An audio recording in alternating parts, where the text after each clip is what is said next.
welcome, welcome. Thank you for joining us on this lovely evening on Thursday. I'm glad that you're here and ready to learn some social media marketing.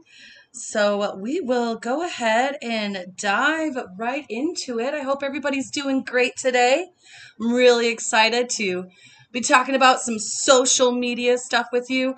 Before we get things rocking and rolling, I just wanted to let you all know who I am and I am here. My name is Justine Sanborn, and I am one of the instructors at Noble Desktop. And I'm super pumped to bring to you some really cool information about social media marketing today on one of the glorious platforms, YouTube.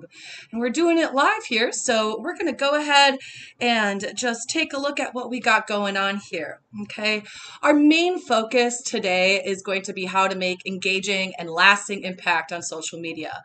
So if y'all can do me a favor and type in the chat just to make sure that everything's going fantastic, that would be greatly appreciated. I'd love to hear your feedback as we're going through everything, and so I can take questions on the fly if you have anything, but we're going to mostly stick to what is on this seminar. All right. Again, the main focus is creating engaging and lasting impact on the social media platforms of your choice, right? And we're going to go ahead and get started with one of my single most favorite humans, and a quote from them. The single greatest gift you could ever give the world is to be exactly who you are. And that is from Jenna Marbles, who is a YouTube content creator on this platform here. A really wonderful, lovely human being who has been a part of the YouTube landscape for over a decade now. They've taken a little bit of a time off, but it's a really important thing to consider, especially in this environment of the social media. We tend to kind of think about things in a bit more of, especially when it comes to business, we really think, oh, we got to sell something, but really it's about being yourself and authentically yourself as much as possible. And I think this quote like really holds truth to this. So hi from Atlanta, hi from New York. Wonderful. Awesome. I'm glad to see everybody in the chat. Good to see everybody. All right, all right. Moving on forward here. Here is a wonderful example of being an authentic self. This is actually Apple's Shot on an iPhone campaign, which is arguably one of the most impressive parts of the campaign. The way that Apple harnessed user-generated content on Instagram is absolutely incredible. What user-generated content is, or UGC, if you will, is content that is created and published by unpaid contributors. So that's their actual audience, right? And these contributors are usually, and almost always, customers, sometimes followers, or even fans who promote the brand with their original content, such as images, videos, blogs, whatever. You see it all the time, actually, and it's pretty awesome to see it, somebody like Apple using this user-generated content so well. Brands can reach out to gain permission, and this is usually what happens, is that brands will reach out to these individuals so that they have permission to use this content. Apple created the hashtag, actually, which, as I mentioned earlier, is shot on an iPhone. So it's hashtag shot on iPhone to promote the social media campaign on Instagram. And it was a really incredible use of showcasing this connection between the consumer as well as the brand. So I think a lot of people kind of go into the social media environment thinking, oh man, it's just me against the world here. And it's really not. It's all about building a community. It's all about coming and banding in together and doing the best that we can for each other, really. And that's what makes it really special. Whoops. So continuing on here. Oh, we had links. That's why. Determine the right social media platform is, well, excuse me, 4 fundamental goals of social media is what we're going to dive into next. Determine the right social media platform for your goals. Number 2, develop a successful social media strategy. Number 3, create content that increases engagement and drives sales. And number 4, from those 3, you can gain a following and expand your reach. Okay, so those are the four fundamental goals that most folks are going to have going into that social media landscape. And those are things that you really want to think about as you're starting this journey. Okay, we're going to dive deeper into each of these four aspects so we can get a better understanding of what I mean when I'm talking about determining the right social media platform or developing a strategy. What are these strategies that I'm talking about? Increasing the engagement. How are we doing that? I showed you a great example of Apple engaging with their consumers with the shot on the iPhone, but there's a lot more to it than just that. All right. So continuing on, we're going to just talk about this social media landscape. There's so much to it. There's so many bits and pieces, and there's so many options that you can take. So choosing the one that you want to use for your company can be a really hard decision. And it honestly comes down to these three main things, okay? When you're trying to choose that social media platform that's going to work best for you, number one is that you're going to really want to think about showcasing your strengths, okay? What are your strengths? Okay, are they strengths in talking? Are they strengths in writing? Are you great at shooting video? Are you great at taking pictures? What is your jam? What are you really good at? Are you good at sharing information with others? Are you good at giving advice? These are things that can impact how and where you choose to showcase these. So there's different platforms for everything. Okay. There is, again, if you're really good at photography, of course, that go-to is going to be Instagram. If you're really good at conversing or just frankly really good at with your words, then maybe Twitter is the route that you want to take. Maybe there is a specific connection that the program has with other things. Those things can all play a role. Actually, that leads to the other two pieces, right? So you got your showcase your strength. We're going to dive into number two, reach your target audience. Where is your target audience? Who is your target audience? What even is a target audience? Okay.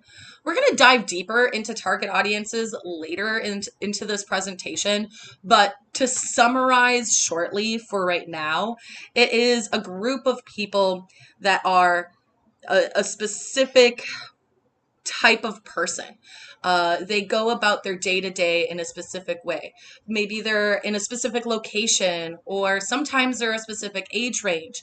Maybe they have a specific hobby that they're into. Those are types of things that can really dive into that target audience for you. And that's really important to figure out and determine so that you are able to reach your target audience. How are they in taking in the social media environment? Are they primarily on TikTok? Are they primarily on Facebook? What is the social media platform that they prefer to use? And what part of that social media platform do they tend to use as well? Right? A lot of questions, a lot of research, okay?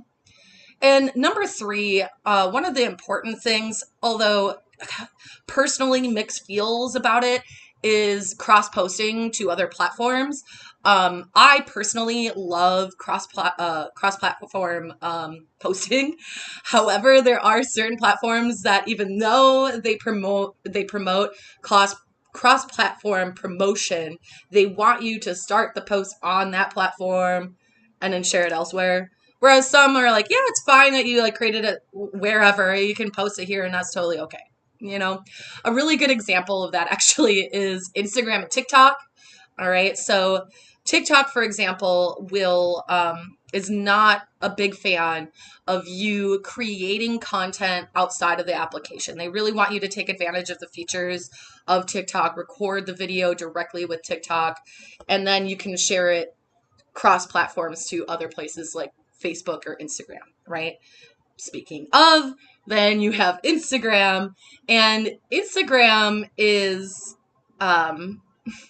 they have their reels, and with reels, it is a bit, and I don't mean this in a negative way at all, but it is a bit of recycled content that you're seeing first on TikTok and then recycled over to Instagram. And it seems to have the same impact or rather a similar impact as it did on TikTok. So you're seeing that. And again, taking that content that was originally posted on TikTok, putting it on Instagram, not a big deal. But vice versa, if you had it from Instagram first, then put it on TikTok, it tends to not work as well. Okay, so those are some things to think about, is how are you going to be working through these platforms if you choose to use multiple? How is that going to work? Okay, those are one of the big sort of decision factors that you're going to have to think about as you're going through this. Okay, so we'll continue right on here. Let's talk about showcasing those strengths, shall we? All right. Basically list out a bunch of questions. Okay. Speaking of these questions, and if you're panicking right now that I'm zooming through all of these slides and you're like, shoot, I need to take notes and I'm not taking notes fast enough, you will see in the chat that there is actually a link to this presentation. So you can go directly to the presentation to see the actual slides, and there are some links again on the actual slide with the shot on the iPhone. It links to Apple's Instagram, so you can check that out, among many other things. So it's definitely worth your time taking a look at. Okay. One of the things that you'll definitely want to look at is this particular slide, which is showcasing your strengths, because these are a series of questions that honestly you're going to want to ask yourself, or ask yourself about the business that you are choosing to either create or promote in the social media landscape. Okay. So the first question is, what do I do best? Okay. What are the things that you do best, or what is the thing that your company does best? Okay. Number 2, what unique knowledge, talent, or resources do I have? Okay. So again, that could be for you as an individual. It could be for you as a company. It could be you showcasing a company, all of those fun things there. Okay. What advantages do I have? It's pretty straightforward. Okay. What advantages do I have? Those advantages could be a variety of things, but honestly, a lot of times they tend to connect a lot to the knowledge, talent, or frankly, resources that you already have harnessed. So those two things definitely go hand in hand. What do other people say I do well? Okay. In the chat, honestly, when's the last time you asked someone that question? Have you ever asked someone, hey, just wondering, out of curiosity, what do you think I do well? Right? What do you think I do well? The link should be at the top of the chat, by the way, Andrea. Okay. In the info. So that is it's kind of a crazy question, and a lot of times you're going to get the answers that you're frankly not going to be expecting. And it's kind of an exciting experience if you haven't done it for the first time. So it's definitely something just to try out, even on a personal basis, just to see, what people think about you. It's a very interesting perspective, and one we often, don't talk about. Next on the list is, what resources do I have available? Okay. Where are those resources coming from? What do they look like? Are they connections? Are they mentors? Are they people? Are they businesses? How can that impact how you're showcasing your strengths? Okay. And lastly, what is my greatest achievement? You could put S at the end of achievement, so it's achievements. It could be any type of achievement that you're looking at, and what is it that you really want to showcase of that achievement? You definitely will want to show that off at a point in time. Okay, so something to think about there. All right. So moving on next, we have reach your target audience. Okay. Here's a big number 1 again, as we saw in the first thing. We really want to use existing data to develop a target audience. Okay. So again, thinking about who these people are and where they're coming from and all that fun stuff. Okay. So who are they? What do they do? Where are they from? How old are they? All this fun stuff. And you can find these things online really well. I honestly, a really great place to look at is your friend group that you have already or your business group that you have already. Okay. That could potentially be a part of your target audience. Okay. And just researching what that is for you. A lot of research is going to help you in achieving that. Okay. I did see your comment there, Angia. I will get it sorted as soon as I possibly can. Okay. The next thing, and I love this. I love these two bits. It's actually a really fun thing to experience, and that's social listening. Okay. Social listening. What are they talking about? A really good example of this is honestly Facebook groups. Facebook groups is a really great way to quickly search who's talking about what and what they're talking about. Okay. Frankly, because there's a lot of, you could just simply search on Facebook and there's likely going to be a group about it. Okay. So maybe your business is a candy shop and you just go onto Facebook and maybe you search group that likes candy, right? It's probably there. And you can see what they're talking about and what they're interested in. Okay. Next, after social listening, you can research the competition. Okay. Research a competition. And that is a really important thing to consider. Lastly, what kind of content does your audience want? What are they looking for?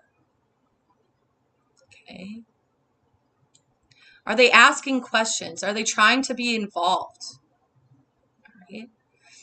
What are types of ways that you can help them? Okay. These are things that you really want to consider while you're doing this. Okay. Moving on.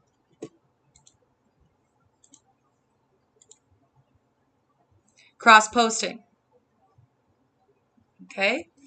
So next thing is cross-posting. Does your preferred platform support cross-posting? What other platforms are important to your audience? And is it the same format for all platforms chosen? Oof, that last question is really, really, really important, by the way. But the other two are equally as important. Does your preferred platform support cross-posting?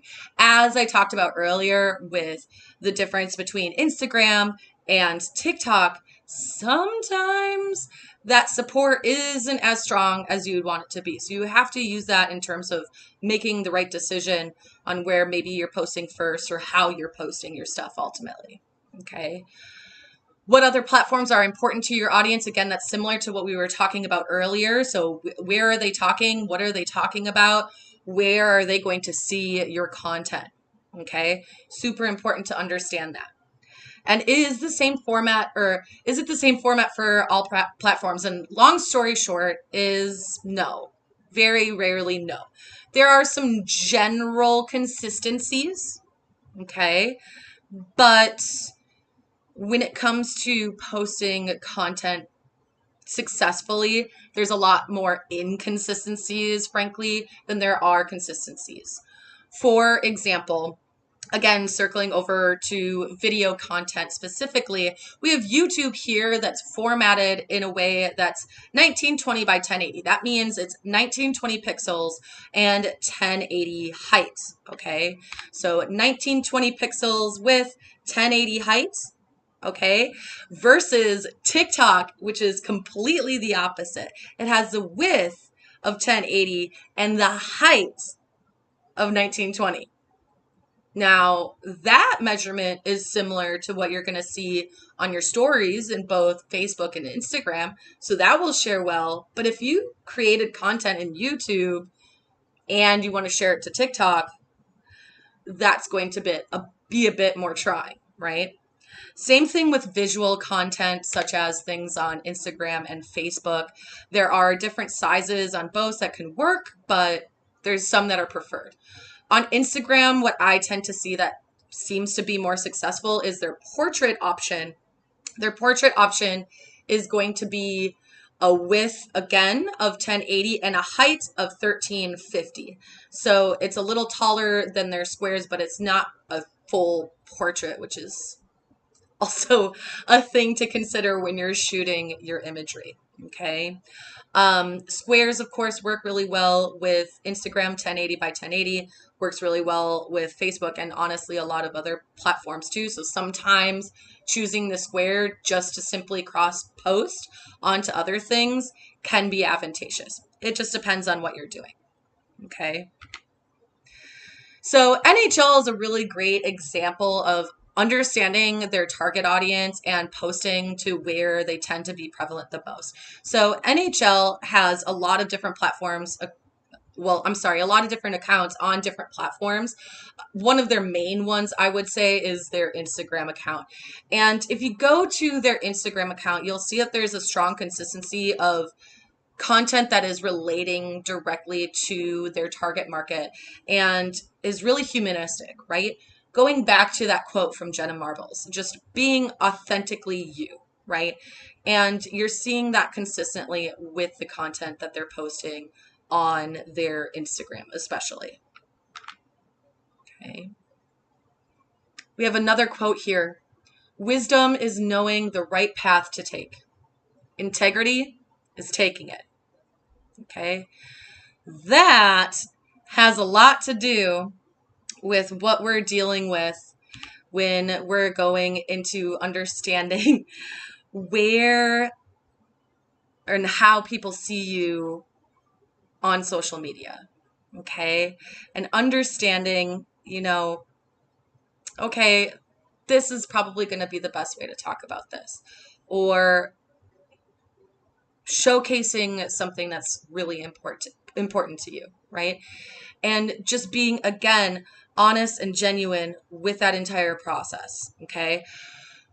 The big thing with this quote is just really understanding that ultimately when I talk about being genuine, when I talk about being your true self, I'm really not talking about being like, hey, here's this thing that I have and it's for sale for $29.99. Buy it now. Because that's not authentic. It's not being your true self. There's really not the best choice. And perhaps in relation to this quote, not the right path to take. Okay. Or you just don't know what to say and you say it all wrong. Okay. Here's an example of that. Oh, Chase, you did not do good on this one. All right. So hashtags is a really great way to showcase your information to a larger audience, and especially on Twitter, where it was essentially founded. Chase was trying to take advantage of the concept of Monday motivation. Monday motivation's purpose is to get people pumped to try to be their best selves. Like, even if life's got you in the dumps, you didn't have the greatest week last week. Maybe you didn't have the greatest week before. And, you just got to get yourself lifted up. So you got some motivation Monday, right? Then Chase came in and said this, why is my bank balance so low? Bank account. Make coffee at home. Bank account. Eat the food that's already in the fridge. Bank account. You don't need a cab. It's only 3 blocks. I guess we'll never know. Bank account. Seriously? Going back really quick to this quote. Wisdom is knowing the right path to take. Integrity is taking it. I don't know about you, but I'm really not seeing the integrity of humanizing the bank account into being not a good friend, honestly. Okay? That bank account human that they created on this Twitter post, probably not somebody that you want to be friends with. That's really harsh and not very nice. Okay? Which leads to a loss of integrity. So then you have their attempt to come back or slash apology here. So Chase posts, our hashtag Monday motivation is to get better at Monday motivation. Rolls eyes giant. Tweets. Thanks for the feedback, Twitter world. Okay. It shouldn't take the feedback of the community online to understand when something is thoughtful versus when something is unthoughtful. Okay. One of the better ways to think about that is actually visualizing these companies as a friend. Okay. So if it is your business, think about, okay, if your business was a friend, what kind of friend would they be? You know, of course, you want your friend to be loyal and you want your friend to be trustworthy. So those are two extremely important things. Okay. And the big reason why Chase was not successful in that post, because frankly, it was an awful post, but the big reason is because they made that friend untrustworthy and not a good friend, just not a friend that you'd be interested in. They broke that trust. They broke that loyalty because it's just not a kind thing to say. So also thinking about kindness as well. Okay. So really thinking about that. All right. As you're creating these posts. We're going to move on from that. And I see your question, Andrea. I will be answering questions here in a little bit. It might relate to something that I have in a slide later too. So it's definitely a really great question and I'm happy to help, but give me a hot second and I'll get back to it. Okay. Now we're going to dive into some other really important things that honestly relates a lot to what I was talking about with having your company or having your persona or whatever you're trying to do with social media being that friend and who they are as that friend. Okay. And that's developing a strategy. The first thing about developing a successful strategy is determining your brand's voice. Who is your brand? Right? What kind of friend are they? Okay.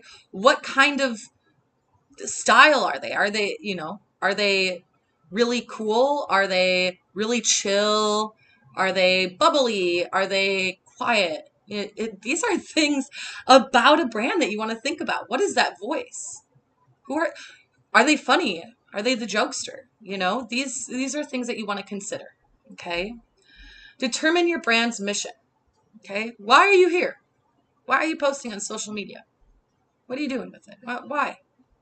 Okay. So determine your brand's mission. Long story short, why? Why? Okay. And lastly, research trends and brand analytics. Please research. When you're done researching, research more. Ultimately. Okay. The more you research, the more information you have, and the more you can understand ultimately where people are potentially coming from. Okay. So we're going to dive deeper into these 3 bullet points. Okay. Determining a brand's voice. Okay. This can be done, or this is a really great way to just kind of start to brainstorm these ideas and get a start on thinking about what that brand voice is. And as you go on, you can continue to develop it stronger and stronger. Okay. So what are 3 words that represents your brand? What are the do's and don'ts of those words? And how can you apply those words on social media? Okay. So what are 3 words that represent your brand? Really similar to, when we do those like icebreaker conversations and a person is like, okay, describe yourself in 3 words. It's literally what you want to do with your brand, right? So if I'm describing myself as bubbly, I guess outgoing is the same thing, but loud, these are 3 things that I use to represent myself. But that's type of thing that you'd want to do with a brand. So you would look at a brand or your brand or your company's brand and be like, okay, what are the 3 words that would describe them? Okay, who are they? What are they? What are the do's and don'ts of those words? Okay, what are the do's and don'ts? So if you're bubbly, you probably don't want to be mean. or negative, right? So that would be a don't. A do would be being happy if you were bubbly, right? And do positive things. Okay, those would be do's. And quite literally, you can make a table of these things to get a gist of what they mean to you and your brand. Okay. How can you apply those words in social media? Okay. So those words are a representation of the voice, of the personality of your brand. Okay. And with that, you can take that as a stepping stone to what type of information that you're sharing and how you're sharing that information. Okay. Are you going about it in a bubbly way? Okay. Or is that not a bubbly enough post? For example, if again, one of those three words was bubbly. Okay. You could always ask yourself those questions and circle back to those three words to make sure, or rather ensure, that your posts on social media have integrity based on your brand's voice. Okay. And as long as you're doing that consistently, the likelihood of that thing that you saw happen with Chase, it's a lot less likely. Can it still happen? Listen, we're all human beings.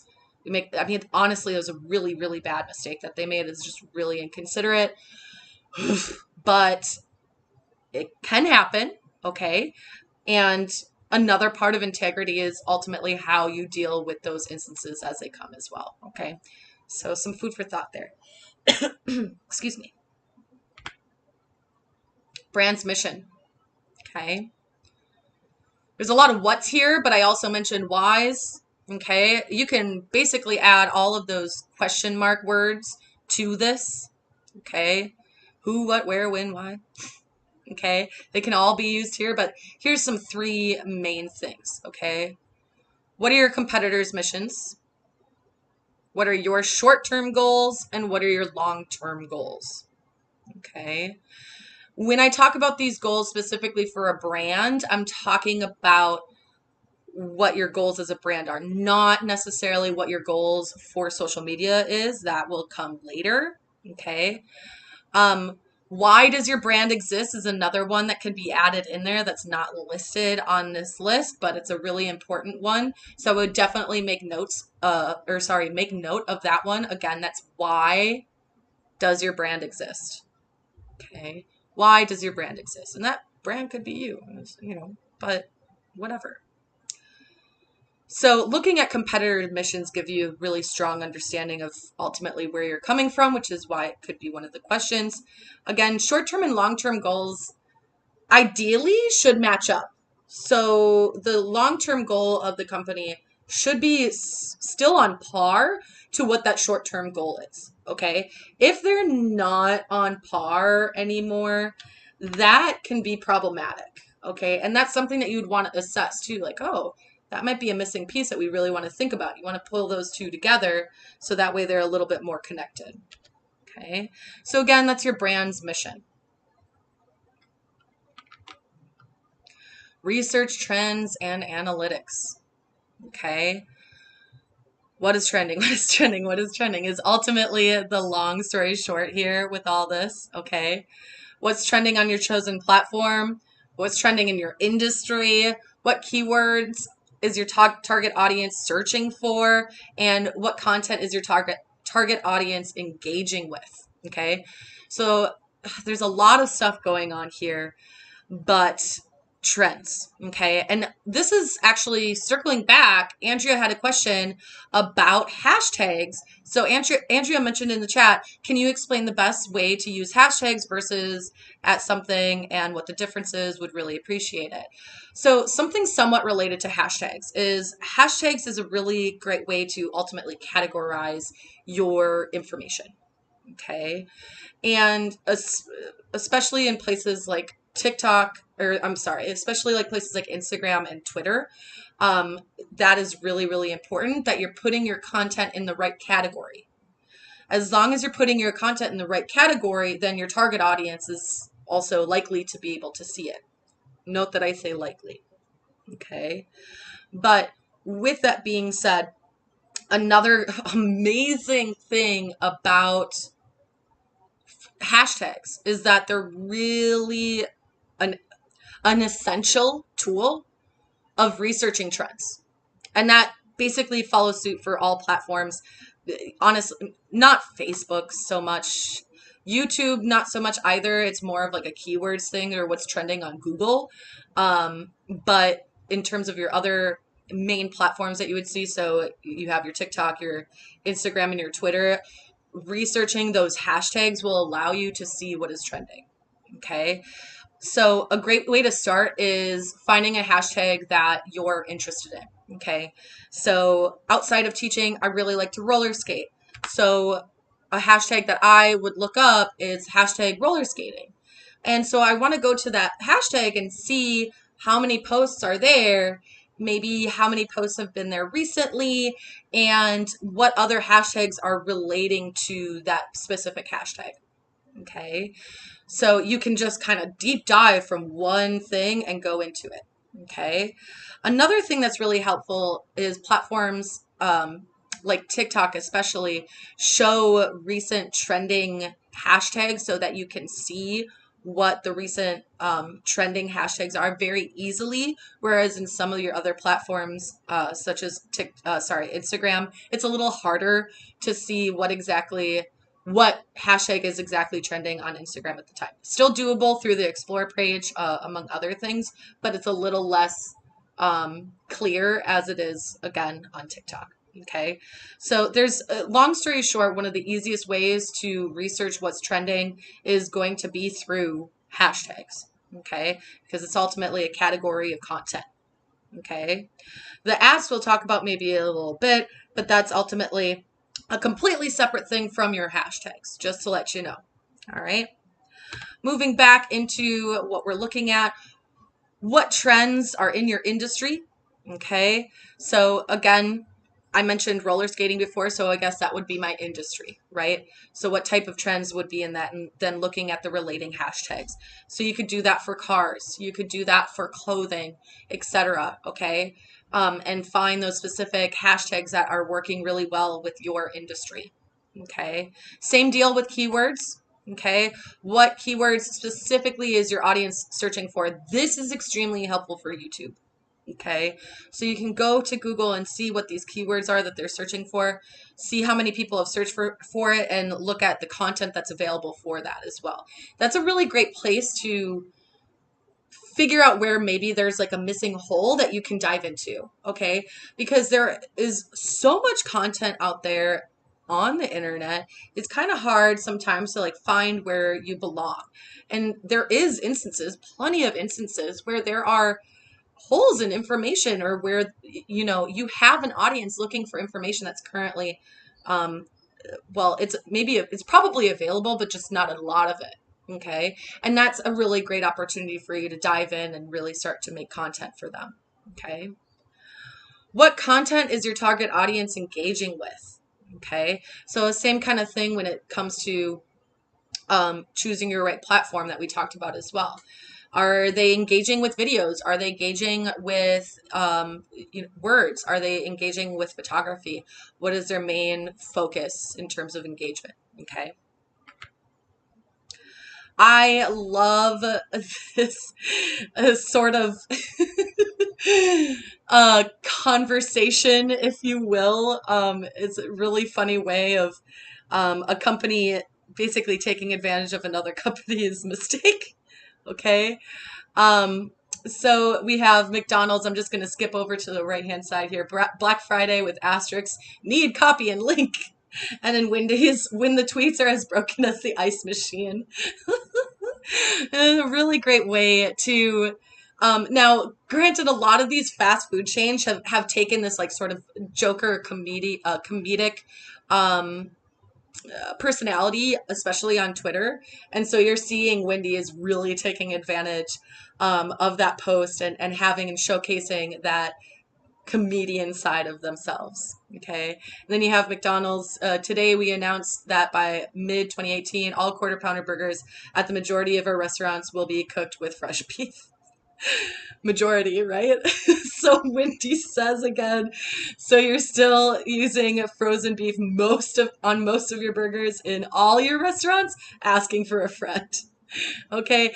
And that, being clear, being concise. And honestly, I think the biggest thing here is in these two Twitter posts, McDonald's isn't showcasing a personality, right?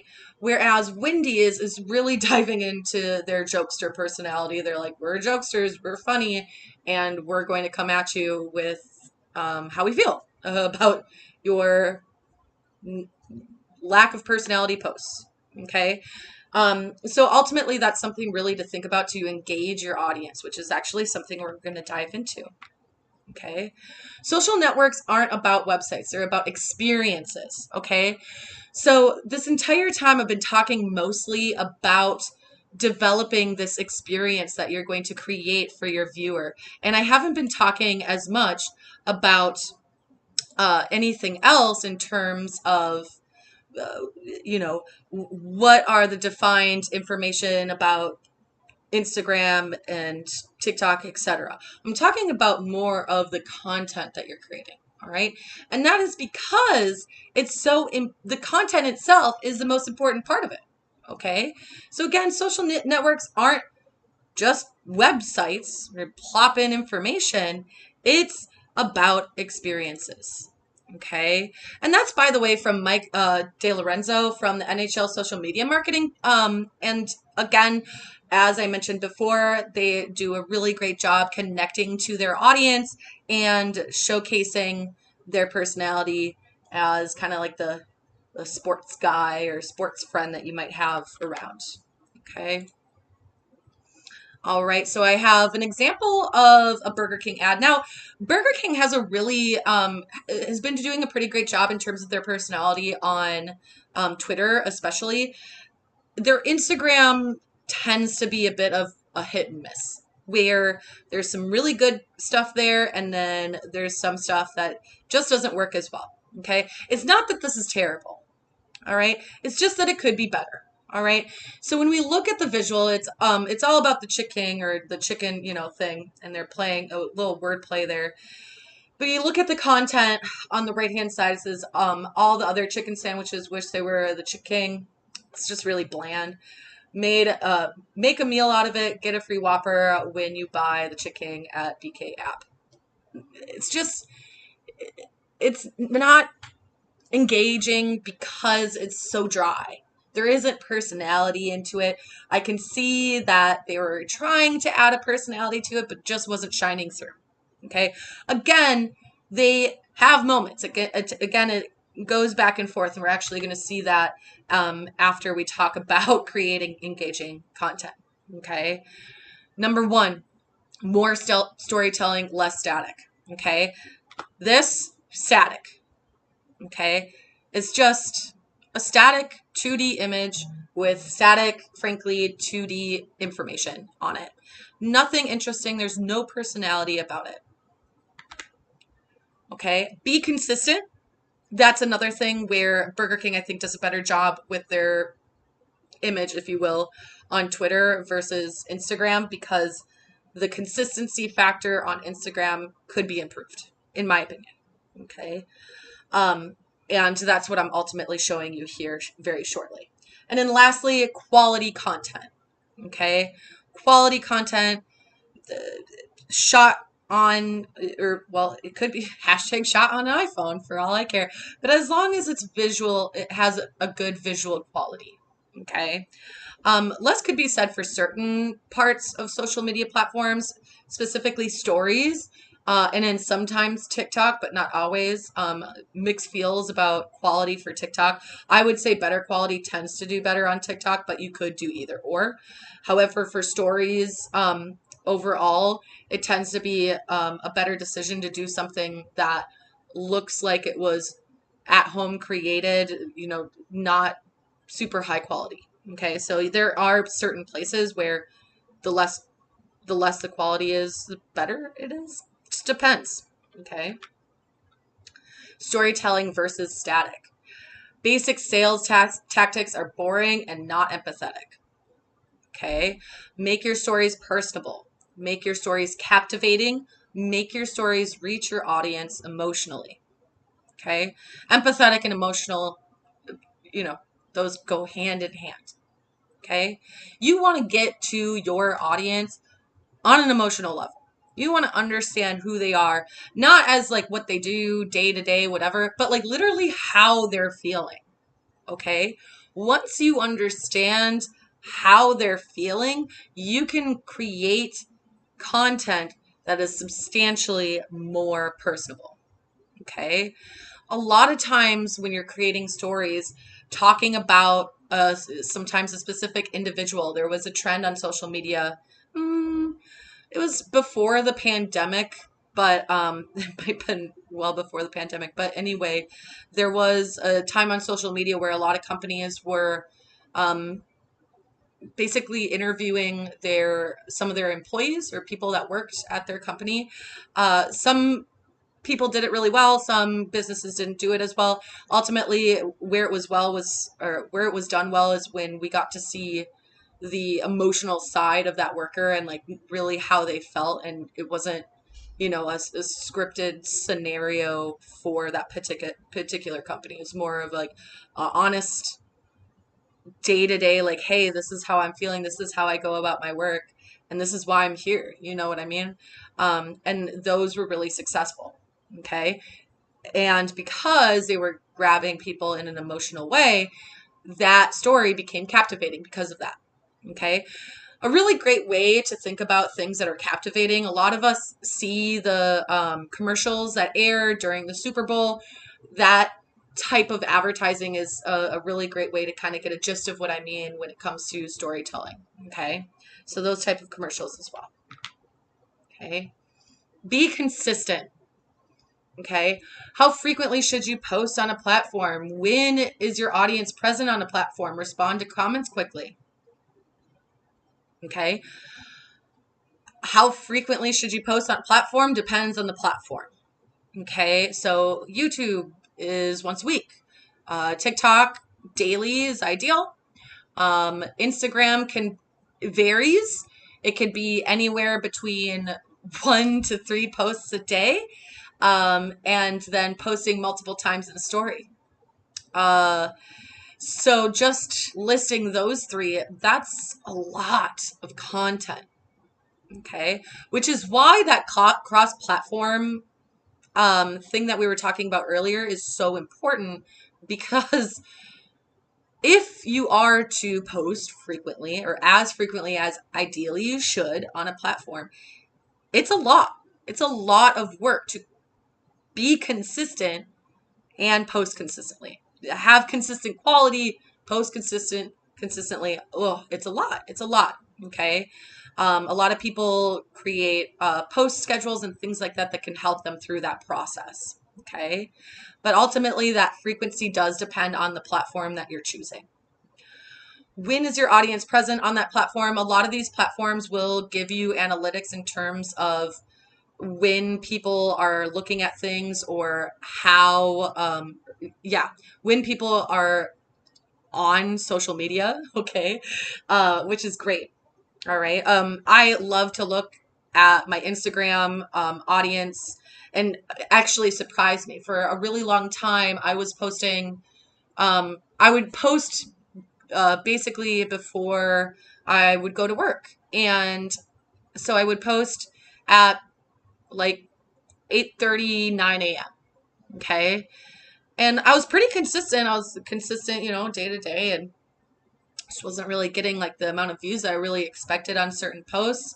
And I was like, well, why? Well, later I looked at my insights and realized that my audience wasn't really engaging on that platform at that time. My audience was engaging later in the afternoon around 3 p.m. actually, which I was really surprised about.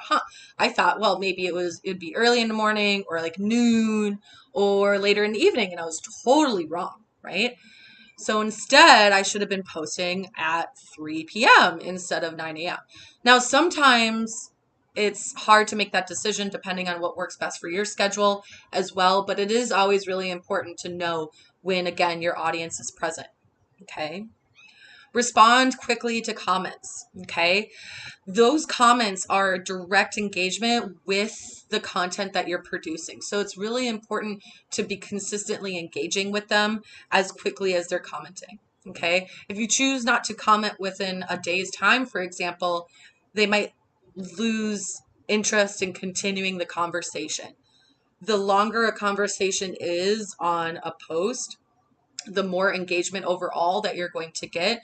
So you really want to be sure that you are responding quickly to them. Quality content, okay? Post engaging storytelling content. High quality graphics, video, and photography, and avoid posting static, low quality content. Engaging storytelling things, again, like I've been talking about, is developing a story. You know, beginning, middle, and end is a basic concept of a story that you could develop, rather than something that's static. So that example that I showed earlier of Burger King would be something that I would consider more static. Okay. Oh, that's a really great question, Bertha. So if you post at a time that your audience is not engaging, won't they eventually see your post? Yeah, absolutely. They'll eventually see your post, but it might not necessarily be the first thing that they see. So if you're posting when they're going or scrolling through social media, then they're definitely going to see it, versus they might see it later on. They might have literally hundreds of other things in front of it to look at.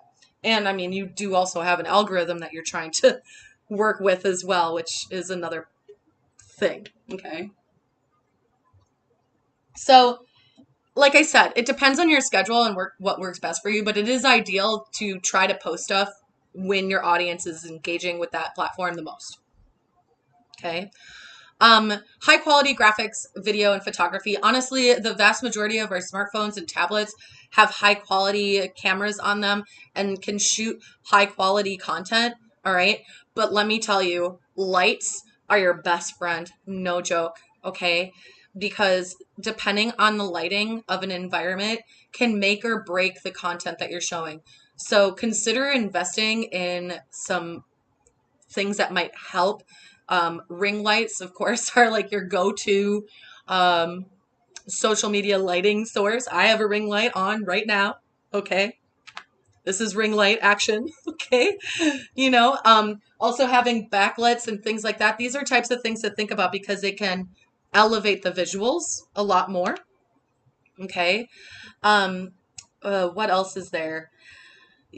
Yeah, the lighting is such a big thing. You can get small little ring lights for cameras. And again, that just tends to elevate the quality a lot more. Even again, if you have a quality device, depending on the lighting, if you're shooting indoors, especially, the lighting doesn't tend to be as great. If you have a light source coming from outdoors, it tends to be better. Again, basically lighting 101 is what you really want to consider when it comes to high quality graphics, videos, and photography. Okay, that's a big one. Okay, avoid posting static, low quality content. Okay, so if you don't have a light source, you're shooting at night or you're shooting indoors, etc., that's going to be lower quality content. And then again, that static information that we saw before, where it's like, oh, this is $29.99, buy it today. Okay, those are things that you're ultimately going to want to try to avoid. Okay. And I'll get to that question later too, Andrea. We will have a time to answer questions at the end of the presentation too. So that's actually one that I'm probably going to wait to answer until then, because it's a really great one, but it's going to be a longer explanation. All right. Okay. This example. Oh, I love this example. And the biggest reason is because they humanized a burger. They humanized a burger, and this is actually a series of a couple of different images that they did, but they all had different hairstyles. So the toppings of the burger were all laid out in different hairstyles. This one was my personal favorite of the emo phase, and their content said, "Working on that summer lookbook," which goes with their sort of jokester, comedic type of personality that they already established on Twitter, and they just really nailed it out of the park with this one on Instagram. Okay. This post and the post that I showed you prior. Do I have the comparison? Yes. Okay. So I'm going to skip the quote for right now because it's totally relevant, but hold on. So the post that I showed you prior, the really static one, just like, hey, you can get a Whopper, that's pretty cool, whatever, versus the emo phase or the hairstyle ones, the summer lookbook ones. Look at the engagement difference. Now, this isn't necessarily a guarantee that it was engaged with this much, because they could have done paid advertising for one and not done paid advertising for the other. So there is that possibility. But in terms of engaging content, the adding that personality to their product was so much more engaging, so much more personable than, again, get a Whopper through our app. Okay. Very static.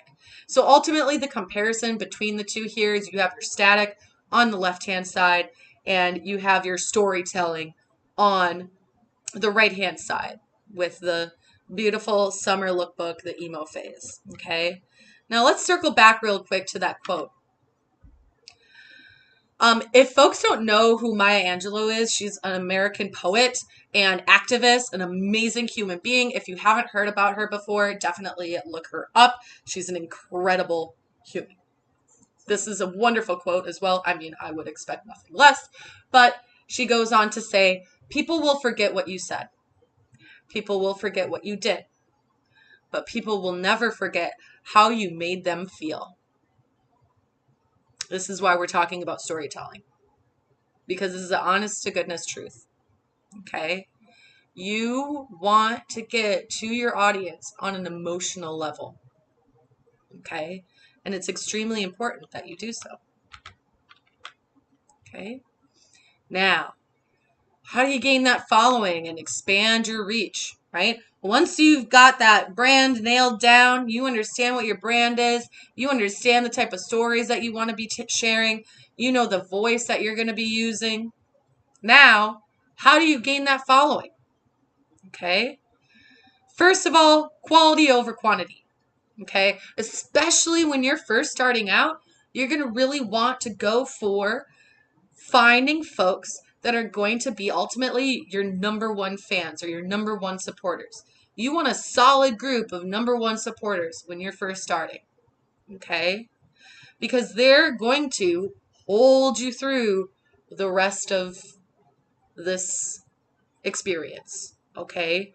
That is why number one is quality over quantity, which again, we'll talk about further. So maybe I shouldn't talk about them as much right now. Number two, engage your audience. Okay. We've been talking about audience engagement as well. We'll dive into it a little bit more. And again, post frequently and consistently. There's a lot of consistencies here in terms of what you should and should not be doing. Am I right? All right. Quality over quantity. Quality content will make your brand more trustworthy, compelling, and empathetic towards your target audience. Okay. Again, finding that group of super fans first. Okay.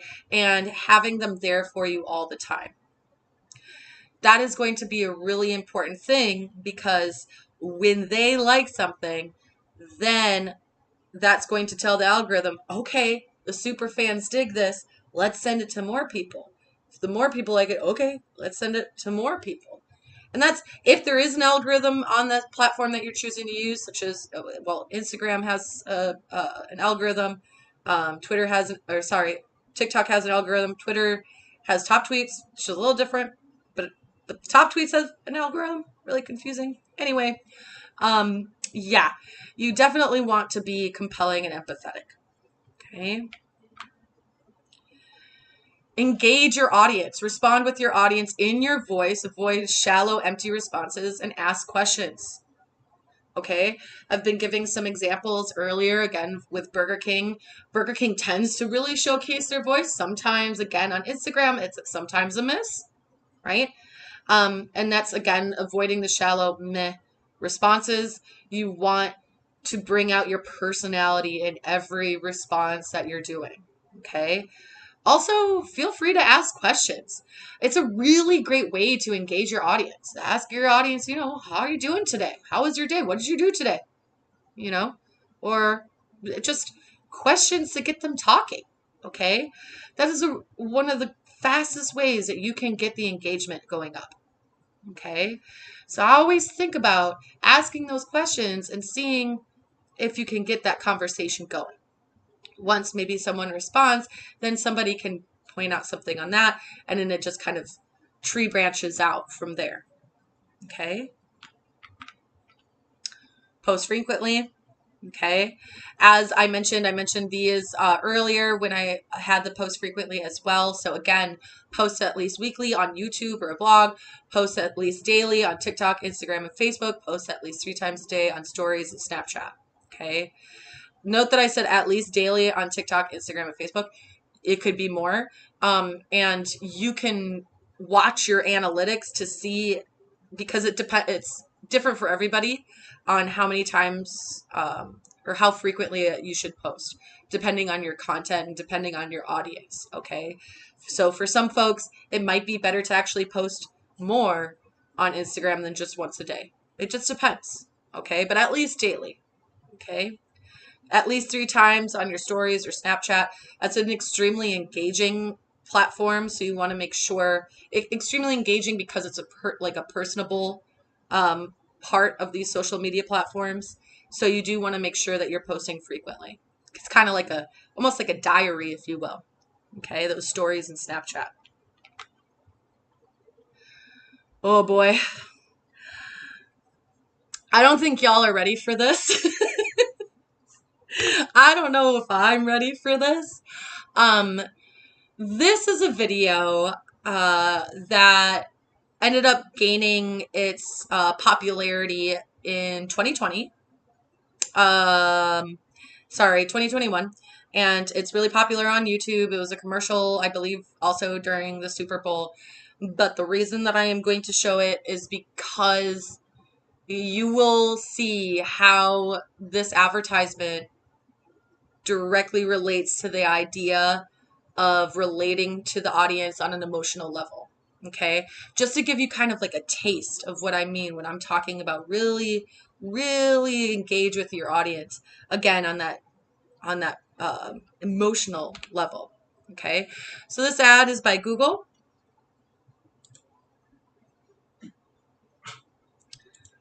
Actually, I think you might not be able to hear it. So 1 second. Sorry about that. Let's turn that up. Okay. And let's go back to that. Sorry about that.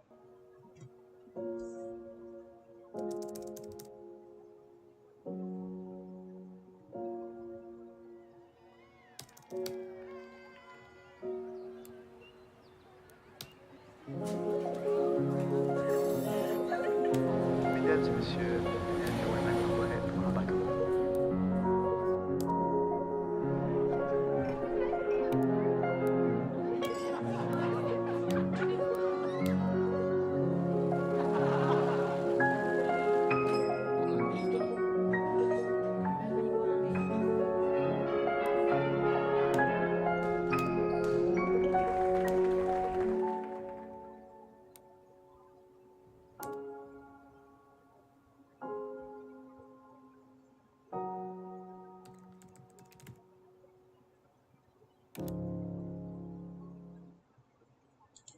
Okay. Let's skip to the next one. Okay. Very, very emotional advertisement from Google. Okay, there we have it. Again, what they did there in that particular commercial is really get to you on an emotional level. Okay, so if there is something that I really want you all to take away from what I talked about today, it is really starting to understand whatever your brand or whoever your brand is, the voice, and how you can use that voice to connect with your audience on an emotional level. Okay, because that is going to elevate what you are doing on social media platforms tenfold. And again, as I mentioned before, it's about what you're posting. Okay. Number one, it's about what you're posting. All right. So let's take a look in summary what we talked about today. Okay. In summary, we determined the right social media platform by showcasing your strengths, reaching your target audience, cross-posting to other platforms. We also talked about, developing a successful social media strategy by determining your brand's vision, determining your brand's mission, and researching trends and brand analytics. Number 3, we also talked about creating content that increases engagement and drives sales. So more storytelling, less static content. Again, that static content being buy now, this is great. Being consistent and quality content. And number 4, last but not least, we talked about how to gain that following and how to expand your reach. Quality over quantity, really gaining and maintaining those super fans of your brand or your personality right off the bat. Engaging your audience consistently and frequently. And speaking of, posting frequently and consistency to allow for that continued engagement with your audience. Okay, so that's a lot of stuff to think about here. And I'm really hoping that you can all take this into your own social media environments as well. Okay, now there is so many other things that we could talk about social media. It's practically endless, which is why we actually offer some classes at Noble Desktop where you can actually learn more about both the social media marketing certificate and the social media marketing classes. So we offer social media marketing certificate as a whole, as well as the individual classes. Okay, so these you can go to on the website here, and this is the social media certificate that you can take a look at as well. All right, you have a lot of different social media content here. You also have your digital marketing certificate, Instagram marketing, Facebook marketing, LinkedIn marketing, social media marketing for YouTube and TikTok, and social media content marketing for blogs and Twitter. So not only are you able to take a look at some classes that would be overarching for everything, but we do also offer individual courses depending on what platform you plan on focusing in on the most. Okay, so I'm just going to copy this link in the chat and I will post it into the chat here. Okay. All right. And this is a great opportunity for you all to ask questions. I know that some of you had questions earlier, or if you have other questions that you would like to ask, this is a great opportunity. As you were all posting those questions, if you have more to ask, I'm going to answer the question that Andrea asked earlier, which is, I know you can analyze engagement time when you use MailChimp or similar, but what about Twitter, LinkedIn, Facebook, etc.? Is there a way to analyze? And the answer is absolutely. Okay. The big stepping stone in being able to analyze this engagement depends on what you want to see. But the big stepping stone is usually creating business accounts on these platforms. So creating a business account for LinkedIn, Twitter, Instagram, Facebook, etc. Those business accounts are going to show you those direct analytics that I was talking about earlier, where it will tell you where most of your audience is coming from, what gender they are, what times they're on the platform, etc. Okay, so I have business accounts on Instagram, so I'm able to see those insights and go work accordingly on how I'm posting. Another insight to whether or not your content is working successfully is also just going to simply be likes, shares, saves, retweets, etc., depending on what platform you're using. Okay, so you're going to really want to make sure that you're taking a look at how much people are actually engaging directly with posts. Okay, and you're going to notice some fluctuation because some posts are just simply going to be more successful than others, and that's completely okay. All right. But you're going to just want to make sure that you know that you are creating successful content for your audience. Okay. I hope that answers your question. But again, the big thing is ultimately business profiles show you more insights, but also your posts themselves show the insights by likes, shares, saves, retweets, etc. Okay. Any other questions for me today before we end this stream? Okay. I just want to thank you all for being here. It's been an absolute delight. Thank you all for your time and coming here and hopefully learning something new about how to use the social media platforms for your marketing. Okay. I was referring to more about when the best time is for your audience. Well, it does depend on who your audience is. So I can't say for certain what time that is, Andrea, which is ultimately why you would need that business account to see that. Ah, yes. Also, the difference between the @ and the hashtag. Thank you for doing that. I'm sorry that I almost ended. We're good. We're good. We're here. We're doing it. It's a little bit of a lag time, so bear with me. But when it comes to an @ is going to be signaling to another person, company, profile. Okay. So if you're using an @ on these platforms, that is adding another person, or rather tagging another person is usually what it's referred to on those profiles. Usually you want to use the @ in situations, let's say you had a group shot. Okay. You would @ all of the individuals in the group shot. It's like tagging them, but not directly on the photo. So you can tag people directly on content, at least on Facebook and Instagram, not on TikTok. And then you can also do so in the actual content of the post as well. So that's ultimately what it's doing. Whereas hashtags are basically ways of categorizing your content, okay, and putting your content into categories, okay.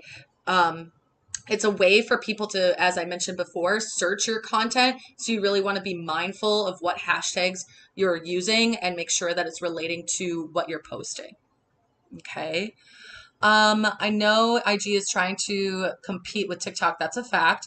If your strength is photos, what would you force yourself into reels or stories? Okay. um, ah, I have mixed feels, but long story short, I would suggest doing both and see which one works best for you, because I think it again depends on the content that you're sharing. I know that you mentioned that your strength is photos. There are certain themes that happen with reels that are photo centric, where it'll have a beginning where it might be like a close up of somebody, like, here's all like the things I've done, huh?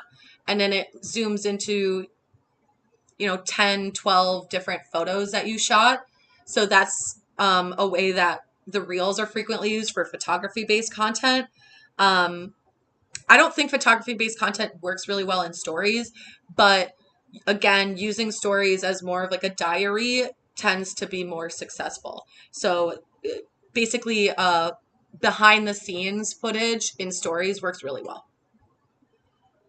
I heard their algorithm has switched to favor videos over photos in your feed.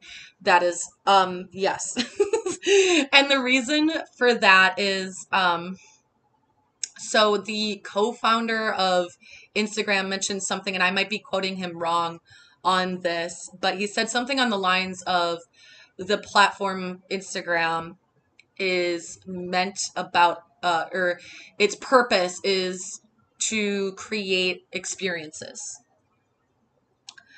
And people can create these experiences through video content better, which is why, yes, they tend to, yeah, correct, lean towards more video.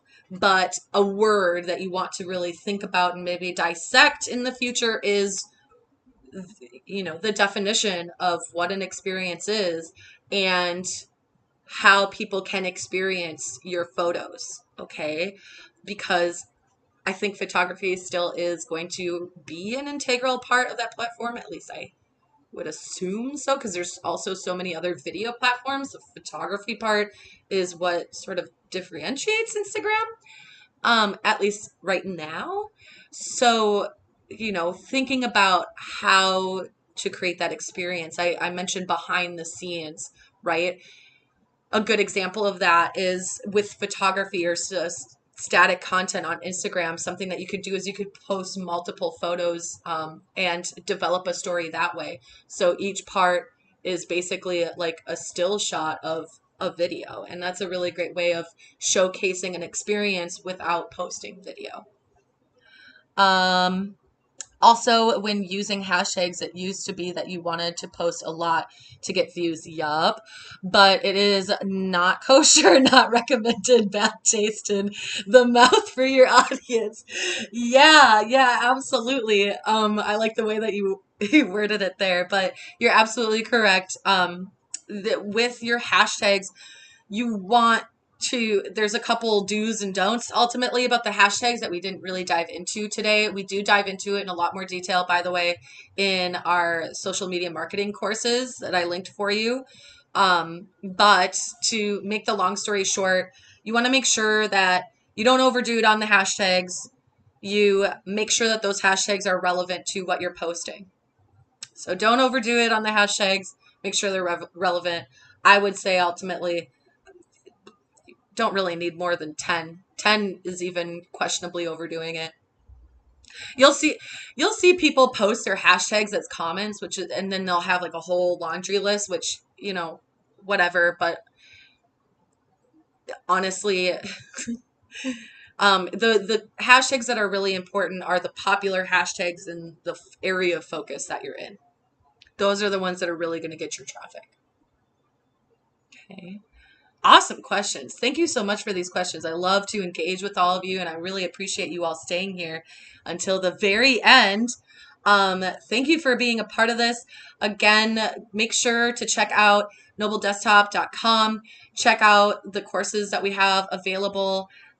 There's a lot of really cool stuff happening. The social media courses we have happening in the end of October, and you can join those courses either online or in person in New York City. Totally up to you on what would work well. But it's definitely worth checking out because we definitely deep dive into these things that you're all asking questions about, which is great. But again, I want to thank you so much.